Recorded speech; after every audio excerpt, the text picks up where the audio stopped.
je vais accueillir sur scène Agnès Van de Waal, Retail Consumer Goods General Manager de Microsoft, et Isabelle Serrault, directrice data de Cdiscount. Mesdames, c'est à vous.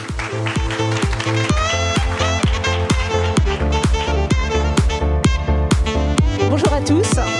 Bonjour Isabelle.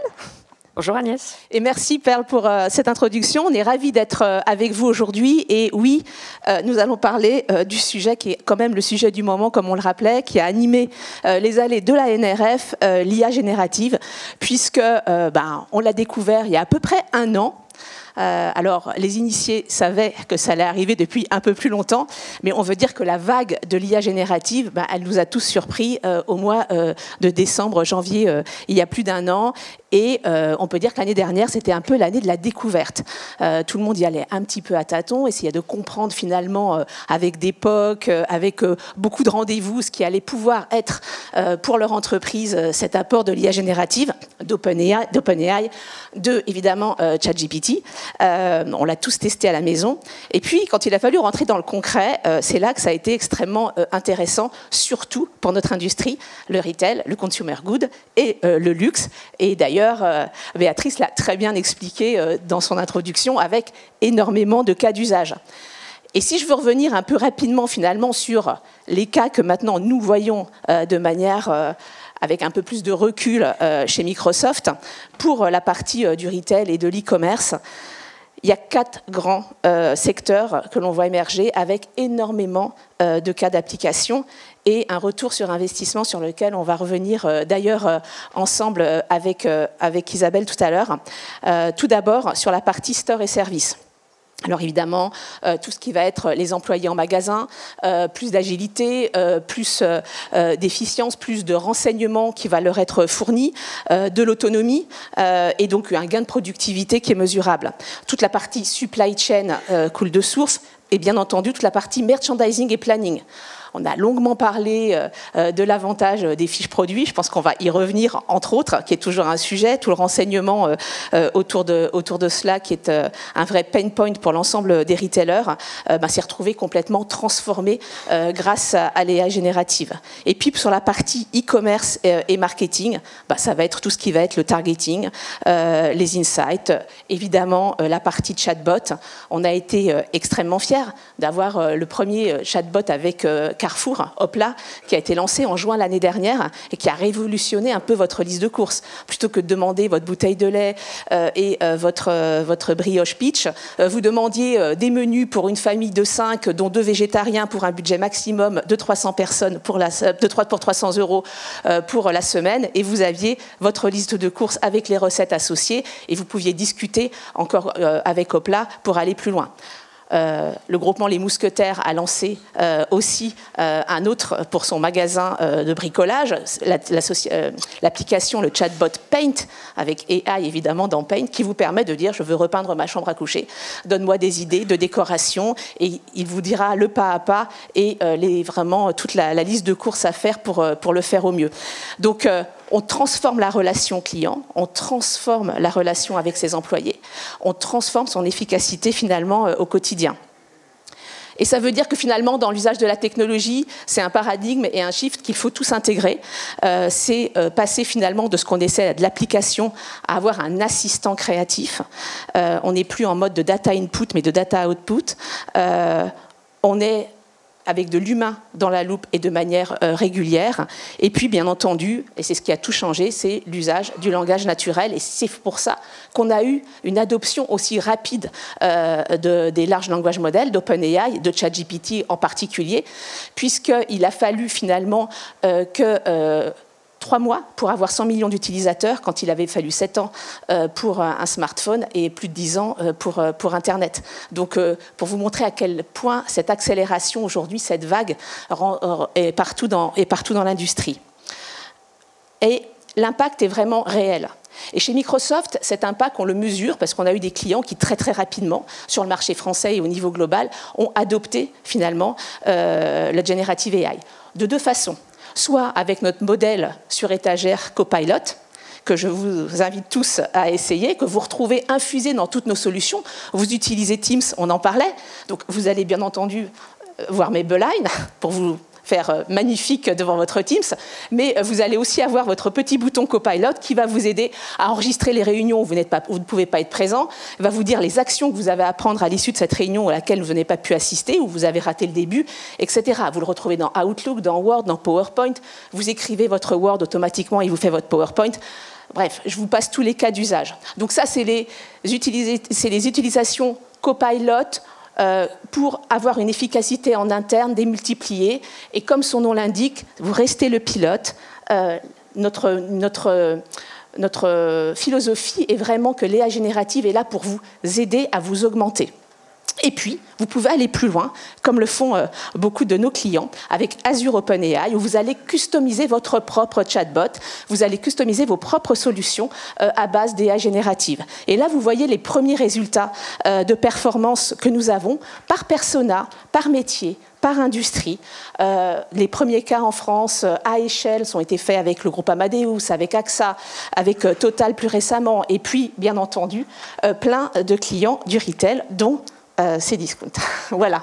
Et là, je passe donc la parole à Isabelle pour revenir un peu sur ce cas et le fait que, en fait, ton groupe était très, très en avance. Dans la réflexion, je pense, et dans l'idée de ce que vous vouliez à faire, la vision qu'il y en avait. Est-ce que tu peux revenir déjà sur la genèse de l'histoire ? Oui, avec plaisir. Alors, nous, on a en effet testé les LLM de OpenAI dès l'été 2022 et ils étaient top, mais ils ne dépassaient pas nos modèles d'IA en interne. Parce qu'en effet, nous, notre gros atout, c'était qu'on était déjà très, très avancé en IA, que j'appelle aujourd'hui avec tendresse classique. Et quelque part, ça ne servait à rien de changer de modèle pour faire les mêmes performances pour plus cher à l'époque. Ceci dit, comme on était très avancé, et alors on est très avancé à cause des chiffres, ou grâce aux chiffres que vous voyez à l'écran, on a un terrain de jeu absolument formidable et gigantesque, basé sur plus de 16 millions de visiteurs uniques par mois et 80 millions de produits à exposer à ces visiteurs uniques en permanence. Il y a 15 000 vendeurs derrière tout ça qui génèrent les fiches produits correspondantes. Et donc forcément, quand on a ça, depuis 10 ans, on a une équipe de data scientists franchement à la hauteur avec des PhD. On a des informaticiens démentiels qui nous donnent des solutions à la hauteur tous les jours et avec l'aide de Microsoft. D'ailleurs, on joue bien à la fois en interne et avec les solutions de Microsoft. Et du coup, quand en effet les solutions plus à la mode ChatGPT et plus seulement les LLM sont apparues, ça a été presque facile d'y aller. Et comme nous, on n'a pas beaucoup d'investissements à mettre dans l'innovation, on est très très prudent. On a choisi en fait d'être très prudent sur la démarche d'exploitation de ces modèles et on a tout simplement fait collaborer nos modèles internes existants déjà très éprouvés avec les LLM. Et c'est pour ça qu'on a finalement un coût d'exploitation qui n'est pas très important. Et néanmoins, on est allé chercher des performances supérieures par rapport à ce qu'on avait, qu'on n'arrivait pas à aller chercher en fait sans les LLM. Alors, vous voyez l'exemple donc des fiches produits. Là, les exemples que j'ai mis aujourd'hui tournent beaucoup autour des fiches produits parce que finalement, c'est le nerf de la guerre. Pour permettre de faire se rencontrer le client et le bon produit, en fait, ça se joue aussi sur la sémantique. Et si la fiche produit n'est pas correctement rédigée, n'a pas les bonnes propriétés, n'a pas les bons visuels, etc., et ben, ça va être plus compliqué.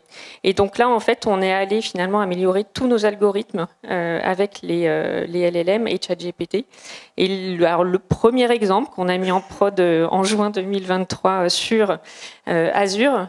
Et pourquoi Azure parce que tout simplement, les modèles étaient posés sur des instances en Europe. Et puis Microsoft, mon RSSI, mon DPO et mon juridique m'ont dit « c'est bon, on a l'habitude, tu peux y aller ». Oui, parce que je vais juste arrêter là, parce que c'est vrai que je ne l'ai pas dit, mais tu as raison, le RSSI est très important oui. Dans cette approche. La notion de risque liée à l'utilisation des LLM, il ne faut pas la minimiser. Et vous savez que lorsque vous utilisez donc Azure OpenAI, vous bénéficiez des mêmes sécurités que vous avez aujourd'hui sur Azure en termes de Trusted Cloud. C'est-à-dire que vos data restent vos data, elles ne sortent pas de chez vous, ce qui est quand même extrêmement important, je pense. Et quand vous entraînez vos modèles, votre entraînement de modèle reste chez vous aussi et ne sort pas entraîné. Si vous utilisez aujourd'hui ChatGPT à titre personnel et privé, tout ce que vous écrivez, enfin, va entraîner le modèle mondial, ce qui n'est absolument pas le cas. Et ça, c'est unique à Microsoft et c'est extrêmement clé quand vous êtes professionnel et quand vous avez des data aussi sensibles, bien évidemment. Voilà. Donc en effet, le premier cas d'usage qui est la recatégorisation des fiches produits, donc mettre la fiche produit dans le bon rayon pour être sûr de la retrouver. On a, alors je crois qu'à vendredi soir, on avait recatégorisé 35 millions de fiches produits, donc on a commencé en juin à Tourne. On a soumis à ChatGPT 35 millions de fiches produits sur les 80 millions qu'on a, parce que c'était des fiches produits sur lesquelles nos modèles internes nous disaient allez, peut-être on peut mieux faire. Et sur ces 35 millions, on en a recatégorisé 14 millions. Quand une fiche produit est recatégorisée, elle fait plus 30% de conversion, ce qui évidemment, sur les volumes dont on parle, c'est plutôt sympa. Le deuxième cas d'usage, qui a été mis en prod à peu près au même moment qu'on a fait avec notre partenaire iAdvice, c'était le chatbot de conseil en avant-vente, qui part d'une fiche produit pour être sûr de ne pas se confronter au risque d'hallucination, ou en tout cas de les maîtriser. Et en fait, là, l'effet waouh de ce chatbot, c'est que ça a généré une satisfaction client de 70%, ce qui est équivalent à une conversation avec un conseiller humain. Donc voilà, on s'est dit qu'il y avait un grand avenir sur le conversationnel grâce à l'IA-Gen. Donc c'est notre ambition 2024. On va y aller, mais on va y aller avec beaucoup de prudence et par étapes. Et quelque part, quand vous regardez, on retravaille les fiches produits, on accompagne le client dans le conversationnel. Vous voyez bien qu'on est en train d'améliorer la qualité de la sémantique des deux côtés. Donc la rencontre amoureuse va se faire encore plus facilement. J'ai potentiellement mis d'autres use cases, mais peut-être on va aller un peu plus vite, parce que je crois, Agnès, tu voulais qu'on parle plus efficacité interne. Alors oui, parce que c'est extrêmement important quand on a tous ces cas d'usage, et il y en a beaucoup. On a parfois certains clients qui sont arrivés avec plus de 200 cas d'usage, mais je pense que les tiens étaient très parlants et surtout ils sont mesurables, et ça c'est extrêmement important parce qu'on veut toujours un ROI derrière.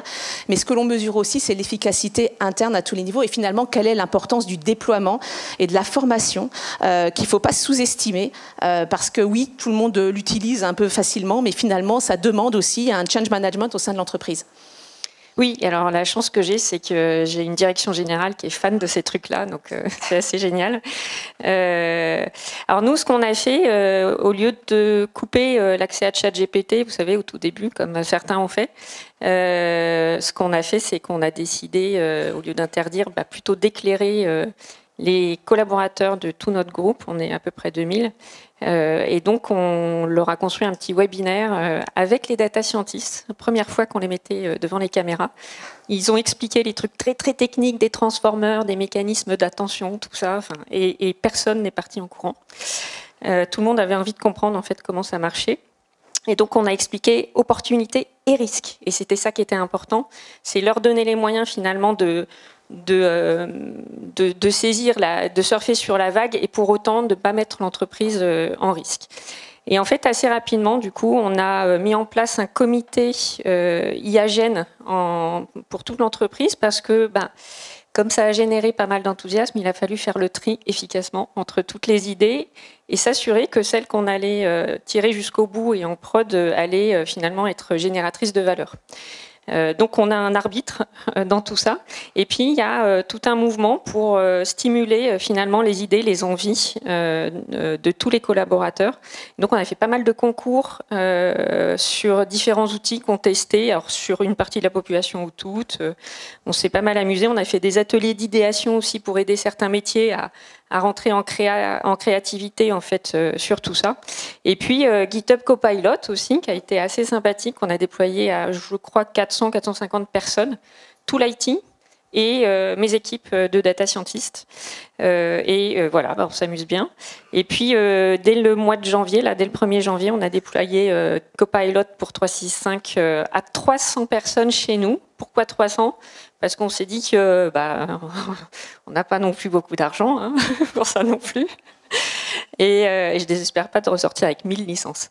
Et du coup, on a choisi ces personnes avec des métiers très divers, plutôt des utilisateurs de PowerPoint, Excel, etc. Très peu dans mes équipes, pas beaucoup à l'IT non plus, ils ont déjà d'autres choses. Et en fait, moi, mon rêve, c'est de pouvoir produire vous savez, les PowerPoint pour les comités réguliers, là, tous les mois, les trucs systématiques. Voilà, pouvoir les produire un peu systématiquement. On a encore besoin des humains derrière. Et les perspectives alors, en 2 mots? Alors, on a encore plein d'axes d'amélioration de nos algorithmes. On a 50 gros algorithmes chez nous, donc voilà, il y a de la matière. On va évidemment dérouler le boulevard du conversationnel, donc avec beaucoup de prudence, comme je vous le disais. Notre grande angoisse, c'est plus on élargit, plus il y a des risques d'hallucination, et ça, on n'en veut pas. On en voit beaucoup sur tout ce qui est déployé.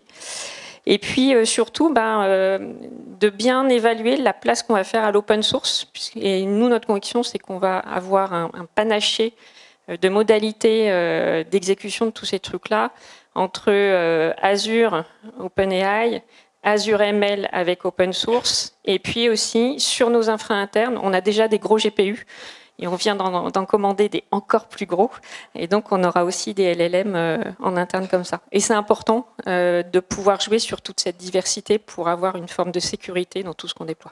Et c'est quelque chose auquel on croit beaucoup, parce qu'on parle beaucoup d'Azure OpenAI, mais bien entendu, on a signé aussi avec beaucoup d'autres LLM, dont Mistral d'ailleurs, dont on parlait tout à l'heure. Donc, on croit beaucoup en ce modèle aussi de multi-LLM dans l'application.